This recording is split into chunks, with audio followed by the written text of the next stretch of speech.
Welcome back to the 8-bit world. If you have ever dreamed of making your own games on the legendary Commodore 64, well, you are in exactly the right place.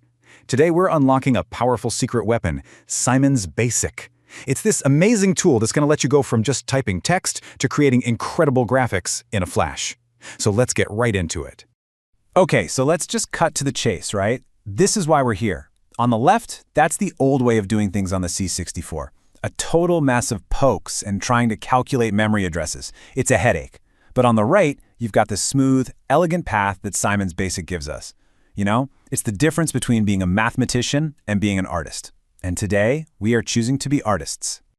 The very first thing you're going to notice about Simon's Basic is the speed. I mean, the sheer speed. See, the reason it's so fast is that it's a machine language extension, so it just completely bypasses the C64's kind of slow basic interpreter. So what does that mean? Well, a task like clearing the high-res screen, which could take almost a full minute in standard BASIC, now it's instant. That's not just a little improvement, that's a total game changer, especially when you want to make smooth animations. All right, every artist needs a canvas, right? And on the C64, Simon's Basic gives you two really powerful choices, HIRES and Multi. Each one has its own personality, its own purpose, so let's break them down. This really gets to the heart of the first big choice you have to make as a C64 artist. Are you going for that crisp, super detailed line art like you see on the left with HIRES mode? Or do you want that vibrant, kind of chunky, colorful vibe of multi-mode, which, by the way, is perfect for that classic pixel art look? It really comes down to a trade-off, detail versus color. So let's dig into the actual numbers here. With HIRES, you get this beautiful 320 by 200 pixel canvas. It's great, but here's the catch. You can only use 2 colors inside of any little 8 by 8 pixel block. Now, multi-mode, on the other hand, gives you these fat pixels. It basically cuts your horizontal resolution in half. But, and this is a big but, in return you get 4 colors to play with in every single one of those blocks. This right here is what gives those classic C64 games their signature look. So how do you actually turn on this high-resolution canvas? It's as simple as typing HIRES. You just give it 2 numbers, one for the color you want to draw with, and one for the background. And just like that, boom, the screen is cleared and you're all set to start making some really sharp, detailed art. Now, if you're like me and you're craving more color, the multi command is your best friend.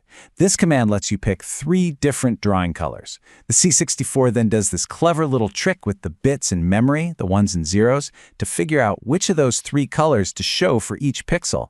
And the 4th color, the background, it actually just carries that over from whatever you set with HIRES first. It's a really smart system that lets you pack a lot more color into your stuff.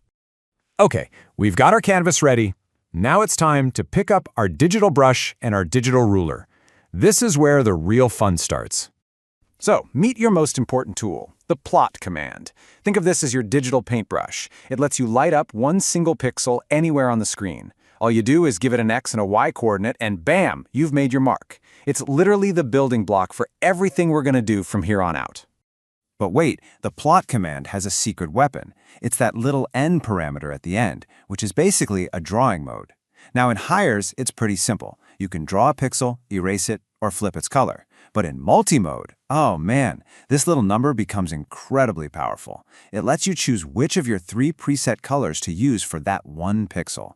This is how you start to really paint with a much richer palette. So if plot is your brush, then the line command is your digital ruler. Instead of having to plot out every single pixel of a line by hand, you just tell Simon's Basic, hey, start here and end here. And it does all the boring math for you, instantly drawing a perfect line between those 2 points. Seriously, this is a massive, massive time saver. A static image is one thing, but let's be honest, the real magic of retro graphics is when you can change the colors while your program is actually running. And this is where things get really dynamic. The low-call command is like having a paint palette you can change at any second. It lets you set the colors for the very next thing you draw. So you want to draw a red line, then a blue line, then a green one? No problem. Low-call is how you do it. And when you're done and want to go back to normal, high-call instantly resets you to the colors you started with. Okay, now we need to talk about a quirk of the Commodore 64's hardware. It's something every single retro programmer has to learn about. It's called attribute clash. See, the C64 doesn't apply color to individual pixels. Nope, it applies color to entire 8 by 8 blocks of pixels. So what does that mean? It means if you have a block of, say, red pixels, and you try to plot one single blue pixel inside it, the whole block turns blue. Now, this isn't a bug, it's a limitation of the hardware that you just have to learn to design your graphics around. All right, that's enough theory. Let's put this all into practice. Enough talk, let's actually draw something iconic. So, we're going to build a classic retro spaceship from the ground up. And here's our game plan. It's pretty simple. First, we're going to jump into multi-mode to get those nice, vibrant colors. Then, we'll use a couple of line commands to sketch out the main shape of the ship. And finally, we'll zoom in with the plot command to add the little details, like the cockpit and the windows. And boom! There's our spaceship. Just take a second to look at how a few simple line and plot commands came together to create something that's totally recognizable and actually pretty detailed. I mean, this is the very core of 8-bit art, building these cool, complex images from really simple, elegant commands. Now, to make our art interactive, we need the test command. Think of it like a little radar system. You give it a coordinate, and it checks to see if a pixel is already drawn there. It'll give you back a 1 for yes and a 0 for no. This is absolutely essential for things like collision detection in games. You can't make a game without it. So how do we actually bring our spaceship to life? How do we make it move? Well, the secret is a super simple loop. You plot a pixel to draw it, then you plot it again, but this time in the background color to erase it. Then you just move the coordinates a little bit, and you do it all over again. This draw, erase, move cycle, that's the fundamental principle of all animation on the C64. This little moving blip is literally the first step to creating your own epic space battles.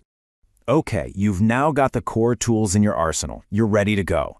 But before we wrap this up, I want to share a few pro tips and some best practices that are going to save you a lot of headaches on your journey to becoming a C64 graphics master. Look, every programmer makes mistakes, but you can avoid some of the most common traps. First up, don't forget that N parameter in your plot command. It's so easy to leave out and then wonder why nothing is showing up. Second, remember your canvas has edges. If you try to draw outside the screen limits, you can get some really weird results. And finally, and this is the big one, always design your graphics with that attribute clash in mind. It will save you from a world of frustration, trust me. Good code is organized code. So here are 3 habits you should get into right now. First, always set your graphics mode, your HIRES or multi, right at the very start of your program. Second, use variables for your colors. That way, if you decide you want to change your spaceship from blue to green, you just have to change 1 line of code, not 20. And finally, group your drawing commands into subroutines. It just makes your code so much easier to read, to fix, and to reuse later. All right, it is time for your first mission. I want you to take everything you've learned today and tweak our spaceship code. Your challenge, should you choose to accept it, is to add a new detail, a yellow square somewhere inside the ship's body. You have all the tools you need. Get to it! You now have the fundamental tools to create your own 8-bit masterpieces. But believe me, this is just the beginning. We're just scratching the surface. In our next explainer, we are going to level up big time. We'll explore some of the C64's most powerful features: custom characters, hardware sprites, and the legendary SID chip for creating that iconic sound. You are not going to want to miss it. Until then, happy coding!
you.